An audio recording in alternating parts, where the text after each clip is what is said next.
दूसरी वजह ये होती है कि बच्चे की तरबियत को लेकर एक ब्लेम गेम भी चल रहा होता है, तो माजी की गलतियों को भुलाया नहीं जाता। समटाइम पेरेंट्स भी हो सकते हैं, वो एक कांस्टेंट स्ट्रेस से गुजर रहा होता है, तो उसमें कॉन्फ्लिक्ट्स भी होते हैं। बिस्मिल्लाहिर्रहमानिर्रहीम, अस्सलामु अलैकुम रहमतुल्लाह। वालिदैन और उनके कॉन्फ्लिक्ट्स, उनके होने वाले झगड़े।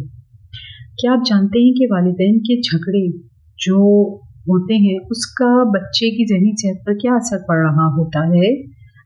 बज़ाहिर हमें ये लग रहा होता है कि बच्चा ना तो सुन रहा है, ना इतना उसकी तरफ तवज्जो दे रहा है, लेकिन एक्चुअली बिल्कुल उसके बरक्स हो रहा होता है। तो मैं आज इसी मौजू पर आपसे बात करूँगी और आपकी तवज्जो इस अहम चीज़ की तरफ लेकर जाना चाहती हूँ कि जो हमारी लड़ाइयाँ होती हैं पेरेंट्स की, इनफैक्ट, कि वो बच्चे पर किस तरह से असरअंदाज होती हैं, उसकी मेंटल हेल्थ पर क्या क्या उसके असरात होते हैं जो बच्चे की पर्सनैलिटी पर उस वक्त और लॉन्ग टर्म में भी, जब वो एडल्ट एज में आ जाता है तब भी उसके असरात उसकी पर्सनैलिटी पर नज़र आ रहे होते हैं। तो सबसे पहले हम बात करेंगे उन कॉमन रीजंस के बारे में कि जो किसी भी कपल के दरमियान कॉन्फ्लिक्ट्स की वजह बनती हैं और उनकी वजह से उनके दरमियान लड़ाइयाँ होती हैं। उनमें ऑन टॉप जो देखने में आई है चीज़ वो है कॉन्फ्लिक्ट्स ऑन फाइनेंशियल क्राइसिस। अगर पैसे की तंगी होती है, घर में सरवाइव करना मुश्किल हो रहा होता है, तो किसी भी कपल में कॉन्फ्लिक्ट्स होते हैं, लड़ाइयाँ भी होती हैं और समटाइम्स बड़ी सिवियर हो जाती हैं। दूसरी वजह ये होती है कि बच्चे की तरबियत को लेकर एक ब्लेम गेम भी चल रहा होता है कपल के बीच में, और एक दूसरे को, अगर बच्चे में कोई गलत आदत है, मैनर्स, एटिकेट्स, छोटा बच्चा है तो उसके भी और बड़े बच्चे के भी किसी गलत आदत में है, तो एक दूसरे को ब्लेम कर रहे होते हैं और उसकी वजह से भी लड़ाइयाँ हो रही होती हैं, यानी बच्चे की तरबियत के ऊपर दोनों में कॉन्फ्लिक्ट्स हो रहे होते हैं। तीसरी वजह इसकी होती है कि अगर दोनों में दोनों के ऊपर जिम्मेदारियों का बोझ बढ़ जाता है, अगर वो दोनों ओवरबर्डन्ड हो गए हैं, मर्द किसी मुआशी जिम्मेदारियों को लेकर ओवरबर्डन हुआ हुआ है और औरत घर की जिम्मेदारियों को लेकर ओवरबर्डन हुई भी है, तो उस सूरत में भी दोनों में कॉन्फ्लिक्ट्स होते हैं जो लड़ाई की वजह बनते हैं। उसके बाद एक और चीज़ जो मेरे तज्जिए से गुजरी है वो है कि माजी में दोनों गलतियाँ तो हर इंसान से होती हैं, तो माजी में अगर कोई गलतियाँ दोनों से हो चुकी हैं तो उसको बार बार मेंशन करके और फिर उसके ऊपर ताने दिए जाते हैं और फिर दोबारा से वही लड़ाई रिपीट होती है जो कि 2-4 साल पहले कभी हो चुकी होती है, जिस वक्त वो गलती हुई थी उसी गलती को दोबारा मेंशन किया जाता है और फिर उसके ऊपर दोबारा से लड़ाई शुरू हो जाती है। तो माजी की गलतियों को भुलाया नहीं जाता और उसको बार बार उसका तस्करा होता है। और सबसे अहम और आखिरी वजह जो देखने में आती है किसी भी कपल के दरमियान लड़ाइयों की, वो ज़्यादातर होते हैं एक्सटर्नल फैक्टर्स, जो हमारे हालात, जो लोग हमसे जुड़े हुए होते हैं, वो ससुराल वाले हो सकते हैं, वो हमारे अपने बहन भाई हो सकते हैं, समटाइम पेरेंट्स भी हो सकते हैं, तो वो भी, उनकी मदाखलत भी जो है वो किसी भी कपल के बीच में कॉन्फ्लिक्ट्स की वजह बन जाती है, जिसके ऊपर लड़ाइयाँ शुरू हो जाती हैं। ये तो मोस्ट कॉमन फैक्टर्स हैं जिसको मैंने सामने रखा, जो कि लड़ाई की वजह बनती है और जिसका असर बच्चे पर पड़ रहा होता है और बच्चा नोट कर रहा होता है। मैंने अपने पहले भी किसी लेक्चर में ये चीज़ मेंशन की है कि your child is a CCTV camera till the age of 13। उसके बाद भी वो सब कुछ नोट कर रहा होता है, लेकिन साइलेंटली। लेकिन 10 साल की एज तक होता यह है कि बच्चे अपने किसी बिहेवियर से मैसेज दे देते हैं, लेकिन इसके बाद बच्चे साइलेंट ऑब्जर्वर के तौर पर माँ बाप के रवैये देख भी रहे होते हैं, उनकी लड़ाइयाँ भी नोटिस कर रहे होते हैं, उसके असरात भी बच्चे पर पड़ रहे होते हैं। वो असरात किस शक्ल में पड़ रहे होते हैं, मैं उसको 1 by 1 मेंशन करना चाहती हूँ, यानी बच्चे की मेंटल हेल्थ किस तरह अफेक्ट हो रही होती है। सबसे पहली चीज़ तो ये कि वो फैमिली टाइम अवॉइड करने लगता है, घर से फरार हासिल करना चाहता है, क्योंकि अब वो 13-14 साल का हो चुका है, वो इंडिपेंडेंट होने वाला है। इंडिपेंडेंट से मतलब ये कि माँ बाप के बगैर भी वो समटाइम्स घर से बाहर चला जाता है दोस्तों के साथ क्रिकेट खेलने, या तो वो उसके एक फरार का रास्ता बन जाता है और वो ये समझता है कि मैं इन लड़ाई झगड़ों को देखने से बेहतर है घर से बाहर अपना टाइम गुजारो। वो स्कूल में खुश रहता है, वो ट्यूशन्स पे खुश रहता है, वो घर से बाहर रहकर दोस्तों के साथ टाइम स्पेंड करने को तरजीह देने लगता है और फैमिली टाइम अवॉइड करता है। ये बहुत बड़ी वजह है जो इफेक्ट है जो बच्चे के हमें अंदर नज़र आने लगता है। ये फौरी चेंज है जो बच्चे के अंदर नज़र आता है। दूसरा एक असर जो पड़ता है वो ये कि बच्चा अपने उस हाउस होल्ड को जिसमें वो रह रहा होता है वो उसको एक टॉक्सिक हाउस होल्ड परसीव कर रहा होता है। तो जब टॉक्सिक हाउस होल्ड होता है तो वो उसको अपने लिए गैर महफूज जगह समझता है। उसको लगता है कि ये जगह मेरे लिए महफूज नहीं है। उसको ये लगता है कि माँ बाप ये जो लड़ रहे हैं ये किसी भी वक्त एक दूसरे से अब अलग हो जाएंगे। ये चीज़ बच्चे में इनसिक्योरिटी पैदा कर देती है।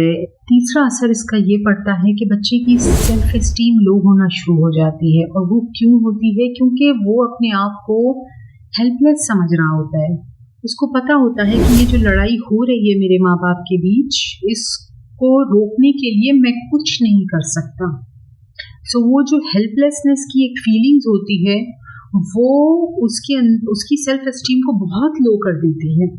और ये चीज़ बिलीव मी बहुत एडल्ट एज तक लोगों में देखने में आई है और मेरे तजुर्बे से ये चीज़ गुजर रही है और मैं ऐसे लोगों के सेशंस ले रही हूँ, तो मुझे अंदाज़ा हो रहा है कि किस एज तक इसके असरात नज़र आते हैं।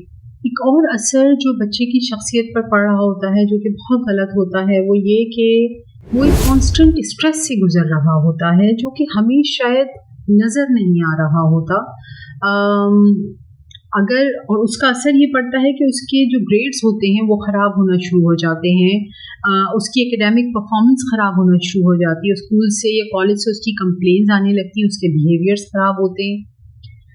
और ये सब कुछ इसी वजह से हो रहा होता है क्योंकि घर में जो एक हाउस होल्ड होता है वो उसके लिए टॉक्सिक हो जाता है। तो अगर ऐसा कुछ हो रहा है तो फ़ौरन अपने आप को यू नीड टू वॉच कि घर में जो हाउस होल्ड है वो कहीं ऐसा तो नहीं जो मेरे बच्चे को मुतासिर कर रहा है किसी शक्ल में, या पेरेंट्स के अनहेल्दी रिलेशनशिप्स तो नहीं है। अच्छा, फिर इसका लॉन्ग टर्म जो एक असर जो हमें एडल्ट एज में नज़र आता है वो ये कि वो खुद अपनी प्रैक्टिकल लाइफ में आकर एक हेल्दी रिलेशनशिप बनाने में नाकाम हो जाते हैं। जब उनकी अपनी शादियां होती हैं तो अगर उनसे पूछा जाए कि एक आइडियल और हेल्दी रिलेशनशिप के तौर पर तुम किसको आइडियलाइज करते हो, तो बच्चे बिलीव मी, मैं अपने तज्जिए की बात आपसे बता रही हूँ जो मेरा एक्सपीरियंस है कि बहुत ही रेयरली कभी किसी बच्चे ने ये जवाब दिया है कि मैं आइडियल रिलेशनशिप के तौर पे अपने माँ बाप को देखता हूँ। बहुत कम बच्चे ऐसा बोल पाते हैं। ज़्यादातर देखने में ये आया है कि बच्चों के लिए और बच्चों के अपने राय में कोई आइडियल रिलेशनशिप को वो इमेजिन ही नहीं कर पाते, और चूंकि उन्होंने वो आइडियल रिलेशनशिप और हेल्दी रिलेशनशिप कभी देखा नहीं होता अपनी ज़िंदगी में, तो उनको इस चीज़ का आइडिया नहीं होता कि ये हेल्दी रिलेशनशिप बनाया कैसे जाता है। तो इस वजह से भी वो खुद भी नाकाम रहते हैं अपने स्पाउसेस के साथ एक हेल्दी रिलेशनशिप बनाने में। ये तो बहुत लॉन्ग टर्म एक चीज़ है जो जब वो अपना गृहस्थी या अपना फैमिली शुरू करता है तो ये इसके असर नज़र आने शुरू हो जाते हैं। अब इसके हम कुछ प्रैक्टिकल सॉल्यूशंस पे बात करते हैं। इस चीज़ का तो हमें अंदाज़ा हो गया कि माँ बाप की जो लड़ाइयाँ होती हैं उसका कितना गलत असर बच्चे की शख्सियत पर पड़ रहा होता है। और ये भी एक सच बात है कि ऐसा पॉसिबल नहीं है कि दो लोग साथ रहें, यानी किसी कपल के बीच में कॉन्फ्लिक्ट्स ना हो, लड़ाइयाँ ना हो। दो मुख्तलिफ इंडिविजुअल्स हैं, राय अलग हो सकती है तो उसमें कॉन्फ्लिक्ट्स भी होते हैं, लेकिन बच्चे को इस स्ट्रेस से कैसे बचाया जा सकता है, ये बेसिकली हमें इसी के ऊपर काम करना है। सबसे पहली चीज़ तो ये कि आपको जैसे ही लगे कि ये बात जो है ये लड़ाई की तरफ जा रही है या आपको बहुत गुस्सा आ रहा है, बच्चे के सामने अवॉइड करें। या तो उसकी एब्सेंस में, जब वो स्कूल, कॉलेज, यूनिवर्सिटी गया हुआ हो उस वक्त आप बात करें, या जब वो सो चुका हो, अपने कमरे में हो अपने, या अगर घर में भी हो तो अपनी आवाज़ को धीमा रखें कि बच्चे तक आपकी ये कॉन्फ्लिक्ट्स ना पहुँचे। और फिर भी, और ये सब चीज़ें अगर पॉसिबल नहीं हैं, आप बच्चों को ना तो कहीं भेज सकते हैं ना खुद कहीं जा सकते हैं, तो इन दैट केस आप में से कोई भी एक फरीक उस सिचुएशन से निकल के थोड़ी देर के लिए अपने आप को बाहर ले जाए। This is called time out. हमें पता होता है कि हमें कब गुस्सा आ रहा है और वो किसी गलत शक्ल में बाहर निकल सकता है, उसकी नतीजे में लड़ाई हो सकती है। टाइम आउट लें फ़ौरन, 15 मिनट्स के लिए अपने आप को उस सिचुएशन से निकाल के कहीं बाहर ले जाएं। कोई भी एक फरीक भी अगर कमरे से चला जाए या उस सिचुएशन से चला जाए जहां लड़ाई हो रही हो, तो वो लड़ाई बच जाएगी, बच्चे नहीं देखेंगे और बाद में उसके ऊपर बात हो सकती है, रिजॉल्व हो सकती है। क्योंकि प्रीवियस लेक्चर्स में भी मैंने इस बारे में बात की कि गुस्से का स्पैन सिर्फ 12 मिनट्स का होता है। हमें सिर्फ 12 मिनट्स गुजारने होते हैं और उसके बाद हम जब सिचुएशन में वापस आएंगे तो हमारा गुस्सा कम से कम 50% तक कम हो चुका होगा, तो बात किसी और ही नोट पे होगी। उसके बाद हमें ये देखना है कि हमारा स्टांस क्या है। हम बहस कर रहे हैं, हम अगले फरीक को गलत साबित कर रहे हैं और ख़ुद को सही साबित करने की कोशिश में हैं, या हम कॉन्वर्सेशन कर रहे हैं। बातचीत को हमेशा तरजीह दें, बहस व मुबाहिसे को से गुरेज करें।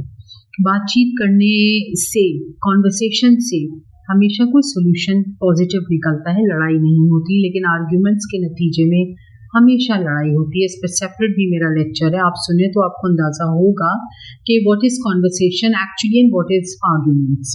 प्लस एक चीज़ और देखने की ज़रूरत है कि अपने रियल इमोशंस को पहचानें। अगर आपको गुस्सा आ रहा है तो आपको ये चेक रखने की ज़रूरत है कि मुझे गुस्सा किस बात पर आ रहा है। अक्सर जो मर्द हजरात होते हैं, ऑफिस की कोई फ्रस्ट्रेशन होती है जो आके घर पे निकाल लेते हैं, या अक्सर ख़वातीन घर पे कोई बात ऐसी हुई होती है जिसकी फ्रस्ट्रेशन वो शौहर के घर आने के बाद उस पर निकाल लेती हैं और उसके नतीजे में लड़ाइयाँ शुरू हो जाती हैं। तो अपने रियल इमोशंस से जुड़ें, अपने साथ एक इमोशनल कनेक्शन बिल्ड करें ताकि आपको पता चले कि वाकई जो ये हमारी लड़ाइयाँ जो हो रही हैं और जो गुस्सा हमारा बाहर निकल रहा है कि एक्चुअली इस इंसान पे गुस्सा है या किसी और चीज़ का गुस्सा हम अपने घर पर निकाल रहे हैं और अपने घर का माहौल ख़राब कर रहे हैं फॉर नो रीजंस। तो ज़ाहिर है बच्चे देख रहे हैं और उसका गलत असर बच्चे पर पड़ रहा है। और एक अहम वजह ये कि अपॉलजी कर ले बच्चे के साथ। देखें, हम बच्चे से ये कह सकते हैं कि बेटा जब आप लोगों की लड़ाइयाँ होती हैं तो हमें बहुत बुरा लगता है, तो आप आके हमसे सॉरी कहते हैं। बिल्कुल इसी तरह हमारी भी लड़ाइयाँ होती हैं और यकीनन आपको भी बुरा लगता होगा, and we are saying sorry to you. So इसमें कोई हर्ज नहीं है, क्योंकि बच्चा फिर इस चीज़ को अंडरस्टैंड कर लेगा कि किसी भी रिलेशनशिप में लड़ाइयाँ होना इज़ अ नॉर्मल थिंग। फिर वो उस चीज़ को इतना इंटेंसिफाई नहीं करेगा और वो उस चीज़ को एक्सेप्ट कर लेगा कि हाँ, जैसे मेरे बहन भाइयों से मेरी लड़ाइयाँ होती हैं वैसे अम्मी और बाबा की भी लड़ाइयाँ हो जाती हैं, और आप अपोलोजाइज कर लें कि जो कुछ भी हुआ वो गलत था, and we feel sorry for that, और हम आइंदा ख्याल रखेंगे कि इस तरह की कोई बात ना हो। तो ये बात अगर 10 साल से ज़्यादा उम्र का बच्चा है तो उससे ये बात कही जा सकती है, वो अंडरस्टैंड कर लेता है इन बातों को। ये कुछ सॉल्यूशंस हैं जिससे आप बच्चे को एक अनड्यू स्ट्रेस से बचा सकते हैं। लड़ाइयाँ तो होना एक नेचुरल चीज़ है, लेकिन ये कि ये कुछ चीज़ें हैं जिनको आप अडॉप्ट कर लें तो शायद बच्चा आपका एक इन स्ट्रेसेस से बच जाएगा। इंशाल्लाह बहुत जल्द हम किसी नए मौजू पर बात करेंगे। जज़ाकल्लाह।